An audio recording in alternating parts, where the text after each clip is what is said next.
Wala sa talent yan. Nasa sipag yan.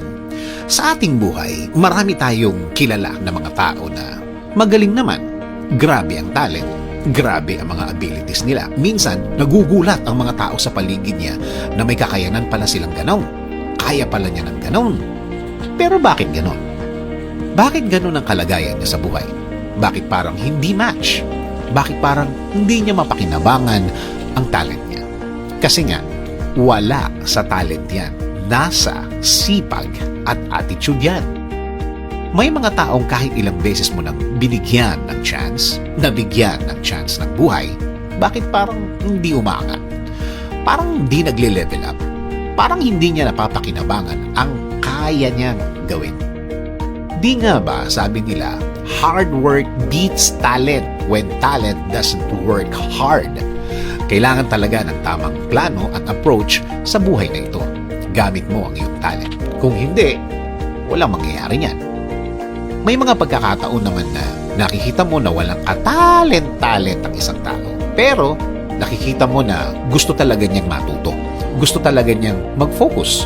Kahit mga barkada time o labas-labas, kaya niyang isakripisyo basta madagdagan lang ang alam niya at mag-level up ang talent niya.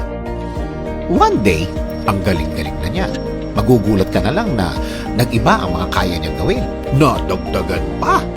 Dahil yon sa mga ibinigay niyang panahon para mas mag-level up siya, para mas mahasa o mahone pa niya ang talent niya.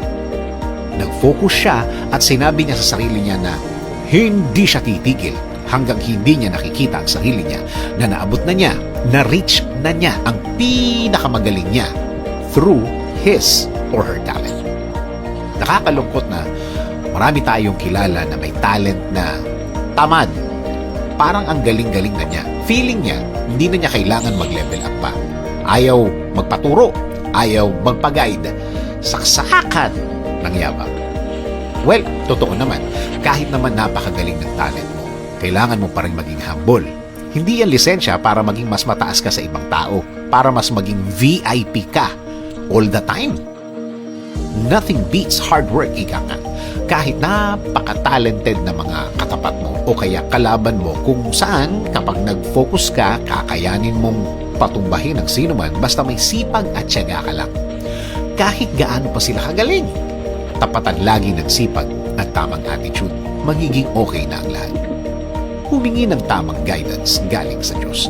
Hingin sa Kanya ang tamang direksyon. Hingi ng tamang tao na tutulong at magbibigay ng tamang payo sa kung ano man ang ginagawa mo. Hingin ang tamang oportunidad, pagkakataon para magamit mo ng tama. Ang talent naman natin na nagagamit natin ay galing sa Kanya. Minsan, nagugulat ka na lang sa mga kaya mong gawin. May abilidad ka pala sa ganyan, may kaya ka palang gawin ganon. Since na siya ang pinanggalingan ng talent natin, siya din ang may alam kung paano ang gagawin dyan.